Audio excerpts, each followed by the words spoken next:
7th, 8th grade where I realized my mom was doing speed. My mom was spun, and like it was shortly after my 15th birthday, I did my first line of crank.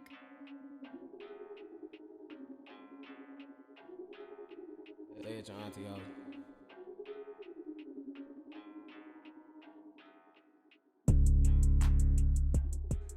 Welcome to Peggy's Recovery Corner. This is a recovery podcast. It can be found on my YouTube channel, which is Peg Interventions. Please like and subscribe, but more importantly, please share this channel with lots of people because we want to try to help as many as we can, spread a message of hope, help people with addiction, with alcoholism, with mental health. Just put a lot of good energy into the universe and let people know that people can get help. Peggy's Recovery Corner is a podcast that has been going on for a few years now. I started it during the pandemic. I'm a man of recovery. I'm 16 and a half years sober, actually 16 and a half years sober in a day. And I created this podcast because I have a lot of friends in the recovery world who get sober and or some that probably need to get sober. But I like to bring people on and talk about their experience, strength, and hope if they'd like. I have my friend Brianna. Welcome to the corner. Welcome back to the corner. Thank you. Thank you. So Brianna has been on here. I met her during the pandemic. How did you find me originally? Instagram. And you came on, but you were living in Vegas, and you still live in Vegas. Mm-hmm. You have been sober how long? 11 years, coming up on 12 in April, so a couple months away, And hopefully. How old are you? 33. 33. So you got sober how old? 21. 21 years I old. guess. Wait, I guess I was 21 and turned 22 in rehab or something. Okay. So let's learn about you in case, some people didn't see the other episode. By the way, the other episode was called Sober Stripper. And that's what you're one of the things that you do is you strip. Mm-hmm. Okay. And that's in Vegas. Yes. All right. We'll talk about that in a little bit, but let's delve into your past. So you are originally from Pennsylvania, and you grew up in Pennsylvania with both mom and dad, or just mom, or who? My parents got divorced when I was 2, so my mom had custody, and I would go with my dad on the weekends. Okay. And so back and forth. And was there brothers, sisters, anything like that? Yep, I have an older brother. Mm-hmm. He's a couple years older than me, and I have one younger sibling. And growing up, was there regular childhood life, or what did you have? What was it like? Well, my dad wanted me to have a good education, so he put me in Catholic school. So I went to Catholic school for 8 years. Mm-hmm. But the uniform and everything? Yeah. And the nuns and all that? Communion, confirmation, church every Friday. But I lived with my mom because she had custody, and living with my mom was unmanageable, I guess. Explain, how so? Well, my mom was a meth addict, so she was actively using while you lived with her. And you went to Catholic school. Yeah. How's that? I mean, how does that work? I didn't. Well, what do you mean? How does that work? Because it's like a religious school that you're going to where, it's where you're supposed to like conform and be well and do right. But then at home, mom is doing meth. Like, did she send you to that school? Well, I moved around a bit when I was younger too. Like, my mom used to live with my grandmother, so I stayed there. And then when I was in kindergarten, my mom got a house and stayed there, and we stayed there, and then moved again. And then, just moved around. When she was doing meth, when did you first know that she was actually doing meth? I guess it was like around 6th grade, the first time I found paraphernalia. What'd you I found find? a bong. A meth bong? It wasn't a meth bong, but it was a weed bong. Okay. So because I had meth bongs myself. That was when I found out about weed, and then I guess it was like 7th, 8th grade where I realized my mom was doing speed. Okay. So was her behavior a certain way, like that you always wondered, is she on something, or what's up with mom? Well, I noticed that she was up all night for days at a time, but like I never really knew why. And she worked as a bartender, so she would be out and stuff. And She was active. She was out and about. yeah, Now, last time that you were on the podcast, you didn't want to talk about right, mom or that right, or all of it. right. Did you, as you grew up, did your mom ever offer you any drugs? That is how I ended up getting into drugs, was with my mom. How old were you? Oh my God, I don't want to end up crying. um, I was 14. And how did that happen? How did it come about?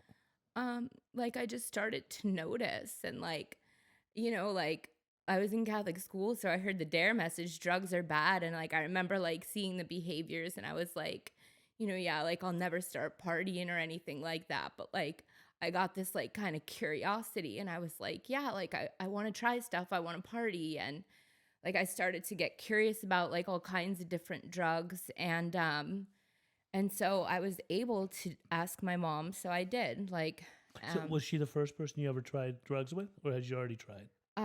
well, the first time I drank was with a friend and we got drunk. The typical, we went into her parents' liquor cabinet and just drank liquor and we both drank. And so Which is what we a lot of kids blacked do out. typically Yeah. that want to mess around with alcohol. And how old were you when you did that? 14. Okay. So I was alcohol. right around that time, that kind of became your Mm-hmm. experimentation phase. Yes. So alcohol was with the friend. What And happened then with mom? Weed. I got weed and Xanax Xanax. At 14, how did you get Xanax? from my mom. Oh, from her. Mm-hmm. Did she tell you what Xanax was? Um, Did you know already? I knew what they were And why did she give it to you? because I asked. Okay, and then was it a large amount or just a couple pills? Well, it was the blues. It was just like a couple of blues, like 5 or 6. Okay. And then was the intention of her giving them to you was that to take the edge off or to get fucked up like and drink with it? I don't even remember like what the intention was. Like she was partying and like I wanted to start partying, so I was just like, curious. And Do you think your mom had any kind of moral compass, or was it okay with her that her 14-year-old girl was going to start partaking and using? I remember her saying, if you're gonna party, I would rather you. Do it at home. Yeah. That's Yeah. how lots of parents that Yeah. party like it. Mm-hmm. We used to like to go to those parents. Our friends that had those parents, that's the house we like to go Yes, to. that was exactly how it was. Because we were down with being safe within the house. Let's get loaded. Mm-hmm. Hmm. That's exactly So- how it was. So it was alcohol, you said, and Xanax with mom at first? Mm-hmm. And then meth. And how long after was using meth with mom? When It did was that- like right after my 15th birthday party. Cause like you were just saying, oh, whose house can you party at? Like I was 15 and I had a big house party. Well, it wasn't big. It was a small house party. And like my mom was spun. And like it was shortly after my 15th birthday, I did my first line of crank. Oh, I know crank. That was like that jet fuel, rocket fuel, biker dope. Yep. The stuff that you do a line and you're up for a week. Yeah. Okay. So you were already aware, like between 14 and 15, that mom does meth, or now that she'd opened that Pandora's box of having you partake with her, she just had it out and it was right there? It was like, I mean, she would just party and then I don't know what you mean, what you just asked exactly. When you first saw the meth, were you scared? Like the first time I did a line? Sure. Or no, because I was like, gonna try it. Like when I first started to notice that was what was going on. Like I was like, yeah, like I don't want to be involved with that or anything. That's kind of what I mean. Like, you do know prior to 14 that mom actually does a drug called methamphetamine? I didn't really know. Okay, so then by the time you were between 14 and 15 and mom has now offered you Xanax and there's alcohol in the mix, and so how much longer after that did you know? Like, how did you know? I remember hearing her down in the kitchen and like I heard them talking about the burn, and like I was like, I didn't really know what was going on, and The then burn of doing the line up the nose, yeah, and it just like from snorting it, yeah feels and like you stick a pencil way up the yeah, nostril. yeah, and like my mom and her friends would always be down in the kitchen like doing speed and off of CD cases, playing card games all night, like up for days, and What kind of people were these people that were hanging around? Were they obvious tweakers, like toothless? no, actually, Were no, they well not put together? really. Kind of, yeah, like functioning, seemingly like not like super, like you said, like teethless and stuff, toothless. Like, I mean, No, the reason I kind of say like the a reason I lot of say that. bikers and stuff. Yeah, like my mom was a bartender. The Okay, bikers. so there was a certain Yeah. there was characters, Mm-hmm. right? Because anybody that does meth turns into a character, no Mm-hmm. matter how you look at it. The reason I ask is because I recently did a intervention in Alabama, and I was at a house where there was somebody there, and the person who asked me to come do the intervention, I said that person's clearly on meth, and they said, You think?" I'm like, "Do I think?" You're like, come on. The writing's on the wall, just not just by appearance, by actions and behaviors. Mm-hmm. Sometimes you get some seedy characters up in the mix. So when you did your first line of meth, were you off to the races? As far as like being up for days off one line, or just Wanting starting to do it regularly all the time. No, I wasn't. I didn't want to start doing it regularly all the time necessarily, because like even before I started using, I already had this mindset where I was like, all right, like I'll do the drugs. The drugs won't do me. I'm gonna educate myself on substances and like just be a weekend warrior. Want to like seriously, it's kind of crazy to think like I was so young and like trying to like I'm gonna keep my life manageable. Like I'm gonna get good grades and go to school and just like party on the weekend. I'm not gonna I'm just gonna experiment like 70s or something. Like so that was kind of like messing up. So did you do it regularly then, or just here and there? Just here and there, like on the weekends and stuff, stay up for a couple days at a time. And Were you smoking weed?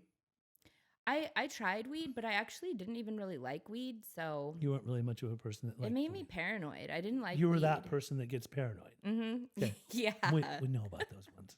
Those are the ones that you don't want to give any more weed to. Yeah, just Now, as time went on, did you get more heavily into drugs? yeah.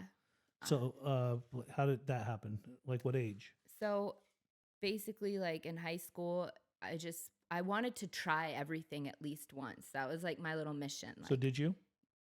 most stuff, yeah. So mushrooms, Mhm. acid, ecstasy, coke, smoking crack. Crack. Yeah, How old were yeah. you when you first tried crack? 16.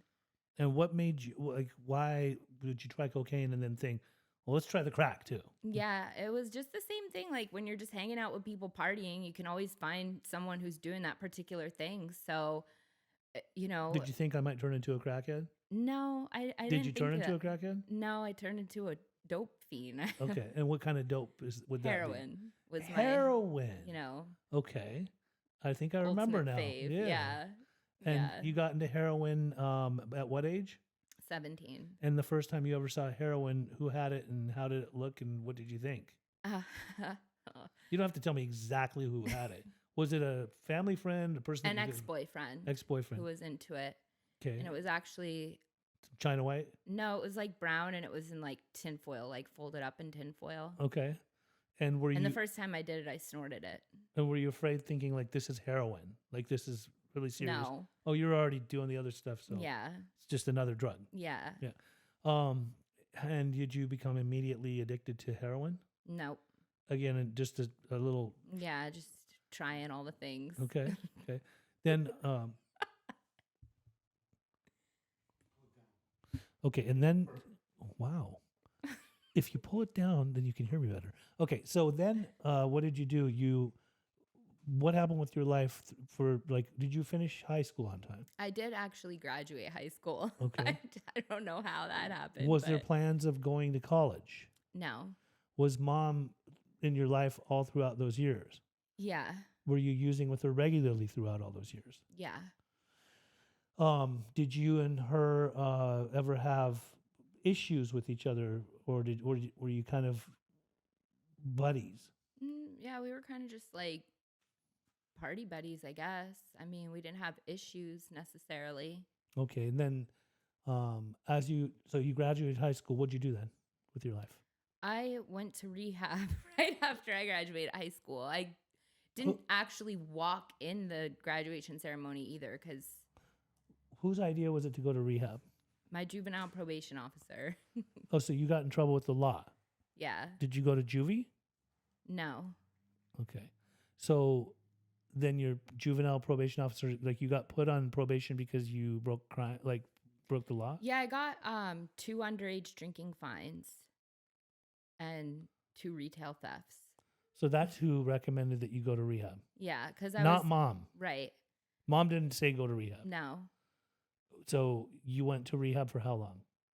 90 days. Out there in Pennsylvania. Mm-hmm. And how was that experience for you? I knew that I was just going through the facility because I was on juvenile probation and I had no desire to even stop or anything. So I was just, going through the motions. Earlier, when you started talking about your mom, you got emotional. Mm-hmm. What is that about? Do you love her? Well, yeah, I mean, geez. Well, you never know. Like, there's some people that don't love their parents, especially if they were influenced by them or did drugs with them. They might have a certain outlook and think, well, it's their fault that I turned out like that. Mm-hmm. Did you ever feel like that? No. Okay. When you went to rehab, did you stay sober when you got out? Fuck no. And why is that? What happened? Well, like I said, I didn't even have the intention of wanting to stop. So as soon as I got out, I can't remember how soon I started partying again because I still had to take drug tests and stuff. But eventually it was just, that was kind of when the progression with heroin and benzos really started. Were you living at mom's at that time when you got out of rehab? Or did you go to sober living? I wasn't in sober living. I moved out like when I was 18-ish, I guess. Maybe I don't know if I was 18 when I moved out. Maybe I was like 19 or 20, but I got my own apartment. Out there in moved Pennsylvania? out. Yeah. I stayed with a boyfriend for a little while and then we got an apartment. And what'd you do for work? I started dancing. And when you started dancing, how did you get turned on to that world? Yeah, I think we talked about this last time. Like, I mean, I don't know. Just Did you have friends that were dancers? no, but Did you know like I could go there and make money? yeah, and listening to music, like music and dancing, I guess for some reason, like growing up listening to music, like I just kind of would always say, like, I want to be a stripper. I want to be a stripper. I'm going to be a stripper when I grow up. And like, as soon as I turned 18, that's what I did. You know, it's kind of like I think about when we were kids, like my sister or people, like kids that we grew up with. A lot of kids were ballerinas, and a lot of them were tap dancers, and a lot of them tried all different types of dance, and then pole dancing. And some of them actually like knew how to like work a pole or go up and down a pole. It's interesting for me to see like when I used to like frequent strip clubs, I would think to myself like some of these girls were little girls maybe a decade ago, or even a decade and a half, right? Dancing like that, and now they're doing this. And so in doing that, like having that thought as when you were younger that you actually thought I'm going to be a stripper, or you just thought that I want to dance? No, I knew I was going to be a stripper because I liked listening like that lap dance song. Like it was on a Now CD. I remember like playing dress up with my friends and my cousins, like just, hanging out like and dancing. And Lil Wayne's got a few of those type of songs too. yeah. In the club. Yeah. So Okay, so you started dancing at how old were you? 18. 18, and then how long did you stay in Pennsylvania? Until I got sober. I didn't move until I was sober. So Which was 21, 22? Yeah, well, I can't like. What brought you to sobriety? Why'd you get sober at that age?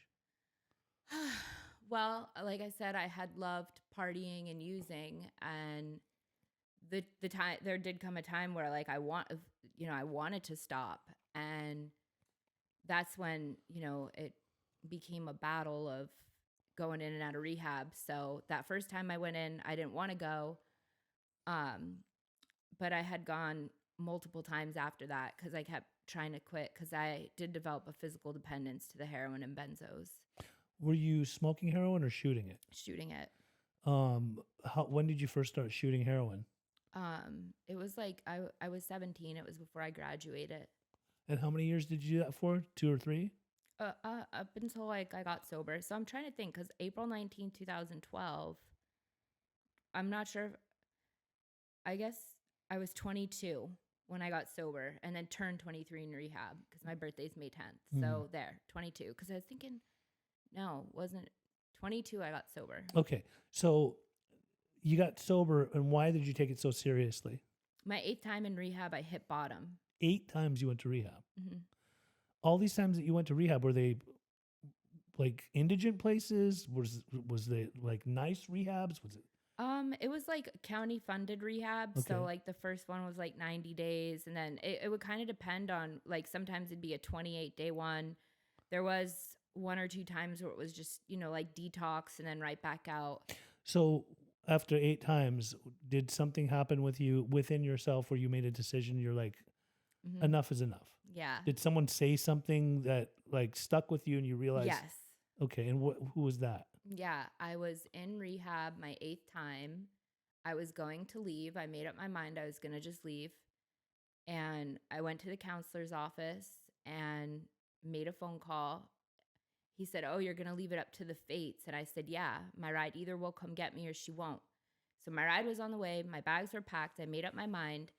And I was waiting and waiting, and she never showed up. And I kept trying to call people. Like, I was in the waiting-ish area where there was a payphone. I kept using the payphone to call people, and no one would come get me. And I was in a lot of pain. It wasn't just the detox pain. It was an emotional bottom, like it was painful. Like, I was in a lot of pain, and no one else had come get me. And that was when I finally called someone in recovery. And what she said literally changed my life and was the moment, it conceded to my innermost self that I am an alcoholic and an addict. And this is what she said. She said, "If you leave, picture yourself in a coffin. You are not the kind of addict who makes it. It is your will to leave and your higher power's will to keep you there. You need to contact your higher power or you're going to die." And in that moment, like, I was like, "Oh my gosh, like if I leave here, I'm probably going to die." And I was in so much pain and I was so desperate, and the little synchronicity of the fates and the higher power, I could finally grasp, like, okay, like, something's keeping me here. So that was the words that she said that changed my life. And Do you believe in the disease of addiction? I do believe in the disease concept. Okay. And alcoholism? Yeah, absolutely. Usually when people are in their addiction and their disease has them, it's like 95 to 98% of that is in charge of their life. But there's like 1 to 2%, sometimes maybe even 5% of recovery, the soul that's actually wanting help, but it's engulfed by the disease. So what she said to you was powerful enough to capture that little piece of you that really knew better, to make that choice to do different. Am I right? Mm-hmm. And so you made the decision to do what? So to stay in rehab? Yep. Okay. And then you finished that out. And then what did you do with your life? I went to rehab, a halfway house, and a recovery house. And how long did you stay in a recovery house or halfway house? I guess it was like a solid 6 months total, the rehab. Because, yeah, it was like October-ish. Were they structured? Mm-hmm. So there was definitely expectations of you to like Mm-hmm. really be in recovery. Yep, all the things. Yeah, Okay. like the rehab was obviously inpatient. the halfway house was still considered like medical, like part medical. And then the recovery house was, all right, you're on your own, but you still got to follow rules, go to meetings, curfew. And you did all that. Mm-hmm. You're 22, 23 years old, serious about this thing. Yep. So then now you're at 11 years sober, more serious than ever. Am I right? Yes. Do you ever feel like you're in your last 30 days? No. Do you ever feel like you're in relapse mode? No. How does a young lady like you that got sober so young continue to take her recovery and sobriety so seriously? Please let us know so other people get some hope, because it's possible. Because I really know if I pick up a drink or drug, I will die. Like I will die. And to be honest, it's like I would literally rather just die than even live through a fucking relapse. Like it'd be so horrible. I would literally rather just fucking kill me now instead of being high and trying to live life. Like, dude, no way. Just. So you currently live in Vegas. You've lived there for how many years? 9 years. And you dance in Vegas. Yes. And you're in a world where there's drinking and obviously drugs. People are getting high. That's all over planet Earth, though. So, I mean. But I'm saying there's no temptation ever. Personally, I don't see drug use happening around me. If people are doing drugs, right. like I am not seeing it. They're doing it like in their own time and then dancing. And that's the whole fucking planet. So, I mean. Yeah. But as far as drinking, like that's never, like it never goes through your mind of that drink looks really good right now. No. Okay, good. We can go anywhere as long as we're spiritually fit. Now, you, since the last time you were on, you've taken some major strides. You had a bucket list, right? I guess so. I mean, kind of. You said when I asked you like what happened, I watched your Facebook. All of a sudden, you were like this. It was a shredded, competitive, weightlifting individual. Like it was a whole different Brianna. Yeah. How long have you been wanting to do that? Not a. It was like I said. That's the bucket list item thing. It was just something that I knew I was gonna want to do at some point in my life. So what made you so determined and so motivated to do it? I decided to just try competing. And then like as soon as I started it, like I just loved it and was all in. And this is all in Vegas? The competitions I did were in Vegas, yeah. Did you win anything? I got first and second in my classes in the first show, the MPC Naturals. City of Lights show. It was MPC Natural City of Lights. And then in the second show, it was the MPC High Roller. I got fourth in Novice Class C. You got a personal trainer? Yeah. Out here or in Vegas? Karen is based here in California. So she lives here, but she does travel to Vegas. Okay. And then you went on a special diet? I like the phrase nutrition plan. You went on a special nutrition plan? Diet, yeah. Okay. And so yes. Did you lose weight? Yeah. Did you lose? Because I started seeing, I was like, she's shredded. That's great. Do you like to hear that? I mean, it's nice to hear. So yeah. You're all buffed up, all natural. Yes. Believe me, you said like I don't do steroids. I'm like, believe me, I know I know what steroids look like. Okay, and are you proud of yourself? I'm proud of you. I'm grateful, yeah. Good. Yeah, I am proud of myself. Good, you should be. Yeah. You should be proud of yourself for doing that, becoming so, just like going above, chasing a dream, going above it all to be able to make it happen. But on top of that, you should also be proud of yourself for staying sober through this whole journey of life that you have now. You lost your mom, right? Yeah, my mom and my dad, since I've been sober. And how did they pass away? Both from alcoholism and addiction. Okay. And when was that? A long time ago? January 23rd, 2013. So when I had 9 months sober, my dad took his life, death by suicide. Mm-hmm. And then my mom never got clean and sober. And, I'd always kind of make dry jokes like, I don't know what's worse, grieving the living or the dead, because my dad died, but my mom was alive. And she died September 3rd, 2020. Were you in constant communication with mom when you lived in Vegas and were living a sober life? We would talk a little bit, not too often, but we would talk. What did she think about you getting sober? Mm, Would she ever express herself to you or say anything? like when I first got sober, it was kind of just like we just, I don't know, like we never like connected, if that makes sense. Yeah. I mean, like we would talk, but like, and then I tried to, like help her and stuff and have some sit down conversations with her. And She wasn't hearing it? she, at one point, she was more open minded to joining in on some recovery stuff, but she never, How old was she when she passed away? 54. May God rest her soul Yeah. and your dad. Mhm. I know it's not easy for you. So, what's on your agenda and your future? What are you doing with yourself? What do you want to do? Well, I would like to compete again. So I will definitely be competing.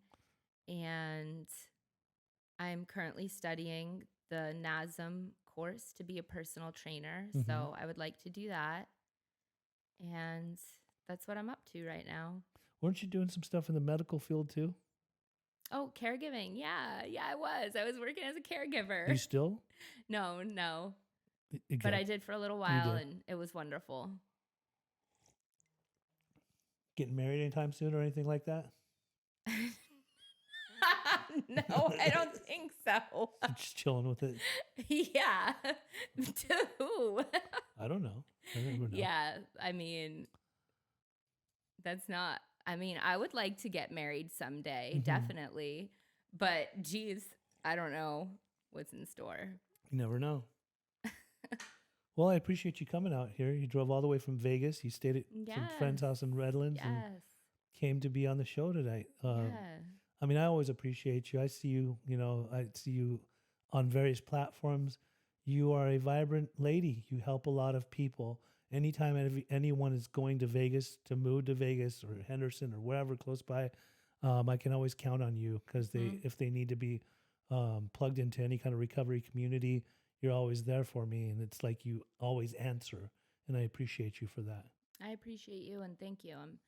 When anyone anywhere reaches out, I want to be available. So I'm grateful I can be open about my recovery and my past so that people, no shame, no stigma, no judgment, like whatever walk of life or industry or anything, just like we do recover. And I know I wanted to make sure too, like just the language of the heart, like being on here, the opportunity to share parts of my story that I never shared before, like it's just the burning fire of being able to share, like I am in success and I am in strength and I am in victory, and I'm grateful because it wasn't just drug addiction that was hard, obviously, but like all of the trials and pains in sobriety, like the heartbreak of losing both my parents has been horrible. Like the suicide and addiction gene, like straight up, like I got those genes, like, and it's been very painful and difficult. And that's, one of the reasons I like to share not just the recovery of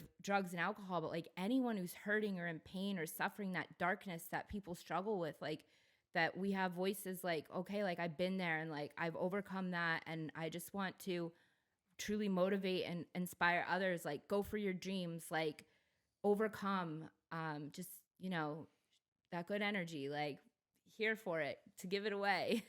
I love it. Keep being you. You're I awesome. will. You're an amazing soul.